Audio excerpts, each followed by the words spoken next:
Welcome to Spurs Focus, your go-to spot for daily Tottenham news, transfers, and match updates. Don't forget to support the channel by hitting that subscribe button now. Let's dive into today's top story. Transfer talk is heating up at Tottenham Hotspur as the summer window enters its final days. Norwegian striker Alexander Sorloth has been linked with a Premier League return after his prolific season at Atletico Madrid. But his father Goran has now poured cold water on the rumours, insisting most of the talk around Spurs and Newcastle is just wild speculation. Goran Sorloth, the father of reported Tottenham target Alexander Sorloth, has reacted to rumours linking the Atletico Madrid forward with a move back to the Premier League. The 29-year-old has attracted interest from Spurs and Newcastle United, with his Atletico future said to be uncertain this summer. The Norwegian, who scored 24 goals in 53 appearances for Diego Simeone's side last season, was last week reported to be unhappy after falling behind Giacomo Raspadori and Antoine Griezmann in the pecking order. Although Sorloth returned to the Lilywhites and scored during Atletico's 1-1 draw against Elche at Riyadh Air Metropolitano on Saturday, there is still talk that he could leave the La Liga club before the end of the transfer window. Indeed, Sorloth's dad Goran has since spoken about his son's future and admitted that he can deny the rumours that the former Villarreal and RB Leipzig man could be en route to English football once again. "I can deny most of it. It's a transfer window, and that's how it is. All summer and throughout January. I can deny that. It's just wild rumours," he told Dagbladet. There are definitely clubs that have their feelers out and want to strengthen their team. That's not surprising. Alexander Isak won't be a Newcastle player any longer, I see. There are several teams that have injuries and things like that. But Alexander is an Atletico Madrid player. Hopefully he'll start against Elche. Then suddenly there's a little less chance. Then I think the rumour mill will quiet down a bit. Sorloth spent 2.5 years at Crystal Palace between 2018 and 2020, scoring once in 20 appearances, but has improved since that spell, finding some scintillating form in the last couple of years. After impressing on loan at Real Sociedad and then at Villarreal, Sorloth signed for Atletico in a £27.6 million deal last summer. Following a prolific season for Simeone's men, there is no surprise that interest has increased in him. While Tottenham are in the market for attacking reinforcements, Newcastle's need to strengthen their front line is all but greater, with Alexander Isak's future up in the air and Callum Wilson leaving at the end of his contract. When asked about whether Sorloth could move to Newcastle, Goran replied, "I certainly hope Alexander Sorloth is not satisfied with not getting more playing time. If he is satisfied, he will have to find something else to do." The season has just started. He had a slight hamstring injury before last weekend's game. Now he is fit. Richarlison has insisted he has always been focused on Tottenham, amid reports the striker could leave the club this summer. The 28-year-old only managed 24 appearances and 5 goals during an injury-disrupted 2024/25 campaign that was followed by renewed speculation about his future. Richarlison was mentioned as a possible makeweight in Spurs' attempt to sign Eberechi Eze, but the forward has revealed he never had any intention of leaving North London. The Brazil international made that clear to Frank on his first day in the job, and the new manager's supportive response was music to his ears. "It was very important," Richarlison said of that chat. "Since I got here, every time the transfer window opens, my name is circled as one who could leave going back to Brazil or wherever. But I've always been focused on Tottenham, and I've never had a conversation about leaving. I'm in a good moment. I hope to continue working hard and getting the opportunity to give my best." Richarlison has hit the ground running under Frank, with an impressive performance in the UEFA Super Cup against Paris Saint-Germain, followed by a brace as Spurs beat Burnley 3-0 in their Premier League opener. The Brazil international provided the cross for Brennan Johnson's opener in Saturday's 2-0 victory at Manchester City, and the former Everton star once more. "I'm very happy to be back," Richarlison told Brazilian broadcasters. "After a long time, I was able to do a full pre-season. Since the PSG game, I've been playing with a rhythm that I've not had for a while, so I've been able to get into that. I've been able to play a good game, and this is the result of a pre-season that was very good for me. Now I want to be able to continue like this and play like this, There's been a lot of meetings under Frank, but I like that meetings every day. I'm improving the tactical part and I'm training well to improve. Hopefully that comes in handy for our defenders. When it was our second goal, we were able to steal the ball and the goal came out. As I said, I'm going to continue like this, working hard, and hopefully things will happen. The clock is ticking for Tottenham to try and find an Eberechi alternative in the transfer market. Tottenham had looked on course to sign the 27-year-old from Crystal Palace before Arsenal made a late play for the highly rated ace. Eze is now set to become a Gunners player in a deal worth £67.5 million. Losing out to their North London rivals is a major blow to Tottenham, and it follows on from the failure to conclude a deal for Morgan Gibbs-White despite activating the release clause in his Nottingham Forest contract. One player who has been linked with a move to Tottenham Hotspur Stadium recently is exciting Monaco talent Magnes Akliouche. So who exactly is the attacking midfielder? Born in Tremblay en France in February 2002, the youngster spent time with Villarmombal and Torcy in his youth career before linking up with Monaco in 2017.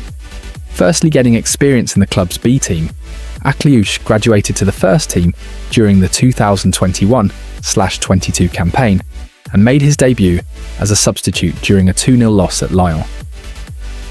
The attacking ace, who has mainly operated from the right wing in his career, would only play in a further 6 games that season, but he did make 2 appearances for Monaco in the Coupe de France, with one of those a start in a 2-0 win over Amiens as he registered an assist while playing from the left wing. His game time increased slightly the following campaign, but it was not until 2023-24 when he became a regular for the League One side. Akliouche registered 8 goals and 4 assists in his breakthrough season, mainly splitting his playing time on the right wing and as an attacking midfielder. The 23-year-old continued to have an impact for Monaco last season as he started 36 times on the right, duly contributing 7 goals and 12 assists. The player also picked up some vital Champions League experience as he started all 10 of Monaco's games in the competition, notably scoring in wins over Barcelona and Red Star Belgrade. Akliouche also has experience on the international stage after playing for France U21s and Thierry Henry's international team during the 2024 Olympics in Paris. The opportunity to work with the Premier League legend was certainly beneficial to the player. Both on and off the pitch, he gives me a lot of advice, he told TNT Sports. Thanks to his experience as a player and coach, his words are gold. You have to pay attention to them. When he says something to you, you pay attention because he never says just anything. He's also aware that young players need more attention and advice, so he helps us a lot. It's important to have that help. The player himself has come in for plenty of praise due to his performances for Monaco. It perhaps is no surprise given what he can produce on the football pitch. A technical player who can operate centrally or on the wing, Akliouche is a good dribbler of the ball with excellent passing ability. His eye for a pass can be seen from the 17 assists he has so far contributed for Monaco, with his tally of 17 goals also highlighting that he can regularly get his name on the score sheet. His ability to carry the ball forward and his touch are also big strengths, as is the hard work he puts in off the ball to help his team. Last November, Monaco boss Adi Hutter dished out the praise to the left-footed star and described him as an international level player. He has made a huge progression. For me, he is an international level player, he said as reported by Get French Football News.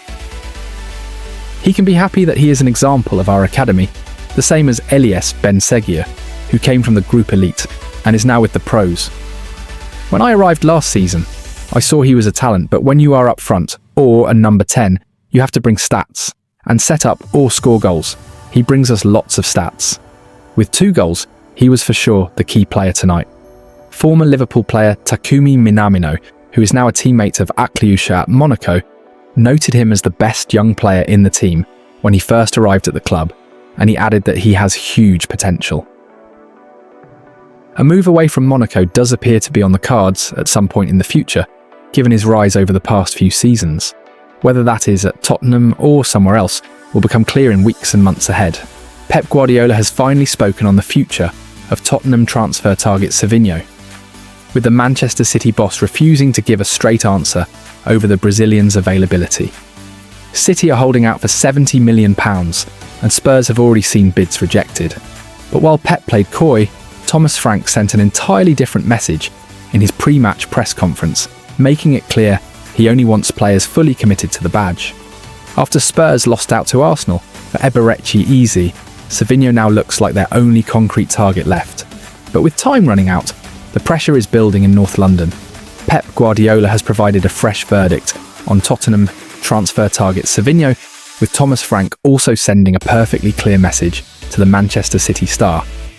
Having brutally lost out on the signing of Crystal Palace star Eberechi Eze to Arsenal, Savinho currently appears to be Spurs' only concrete target, with club-to-club talks having taken place and bids submitted, but rejected as City hold out for £70 million. The Brazil international was absent for City's win over Wolves due to injury, with Guardiola confirming that issue will also keep him out of facing Spurs on Saturday. The 54-year-old was also specifically asked about the futures of Savinho and Manuel Akanji. "I don't know about that," he said at his Friday press conference. "They are our players, and we'll see what happens. I think a few things are going to happen, and we'll see." Transfers were also a big talking point at Frank's latest press conference, with the Dane delivering a very different verdict in comparison to the man who will be in the opposite dugout on Saturday. "To make it very, very clear, I don't want any players that don't want to come to the club," he passionately admitted after initially being asked about failed moves for Eze and Morgan Gibbs-White. "Who don't want to come to the club and wear this fantastic badge, we don't want them here. I think that's very clear, and also pretty sure that the fans will feel the same if they don't want to put the fantastic shirt over their head. Play for the badge, play for the club. Really enjoy it. No problem, then we don't them there. I think that's a key message." In the wake of Spurs losing the race for Eze, it has emerged that a deal with Arsenal was in place as early as last weekend, and that Emirates Stadium was always his top choice. Thankfully, that does not look to be an issue regarding Savinho. Tottenham's summer transfer window has hit panic mode after Arsenal swooped in and hijacked their deal for Eberechi Eze, agreeing a £68 million package with Crystal Palace. Spurs, still reeling from their failure to land Morgan Gibbs-White, are now scrambling for alternatives, with Aston Villa's Morgan Rogers emerging as a surprise £70 million target. But with Villa desperate to keep him, and just over a week left in the window, Daniel Levy and Johan Lange face a huge test to salvage what has been a chaotic summer. Aston Villa star Morgan Rogers is the latest Eberechi Eze transfer alternative to emerge for Tottenham after Arsenal hijacked their deal and swiftly agreed a £68 million package with Crystal Palace. Following on from the Morgan Gibbs-White transfer mess, Spurs have been left embarrassed again. And even though there is just over 1 week of the summer window remaining, Daniel Levy and Johan Lange can still salvage what has been a disastrous few months. The panic stage of the window is absolutely here, and therefore, if it takes £70 million to sign him, which would be a club record fee, then so be it. The Brazil international does not solve the glaring gap in attacking midfield though, with an equally as expensive Premier League star seemingly under consideration. According to The Independent, Tottenham have made contact with intermediaries for Morgan Rogers, who will cost significantly more than Eze, but is now a priority target. Their report adds that Aston Villa don't want to sell the 23-year-old, but a bid could change things amid concerns over complying with profit and sustainability rules. Even after selling Jacob Ramsey to Newcastle United in a £43 million deal, worries over PSR continue to persist at Villa Park. But it is likely that even taking that into account, Rogers' asking price could easily be double the fee Ramsey departed for. Given the 30 goal contributions he picked up last season, his age and the 5 years remaining on his contract, a deal actually happening is extremely hard to foresee, and Football London understands there is no interest in Rogers from Spurs. Rogers, who also admirers at Chelsea, would be a statement signing for Spurs, but it is quite clear Unai Emery sees him as the future of Villa and would much rather sell other players if needs be. As evidenced by how they've handled transfer negotiations this summer, Tottenham are much more likely to make their valuation clear in talks as opposed to submitting an outright offer. It seems almost impossible that Villa would entertain either of those, considering the fact that this current trading period is nearly over and Emery has already lost one first-team attacker. The Lilywhites contest the waters, but with limited time remaining, they will be better off targeting AS Monaco star Magnes Akliouche or Leicester City's Bilal El Khanous, as they are likely to be much cheaper. And if Spurs also sign Savinho,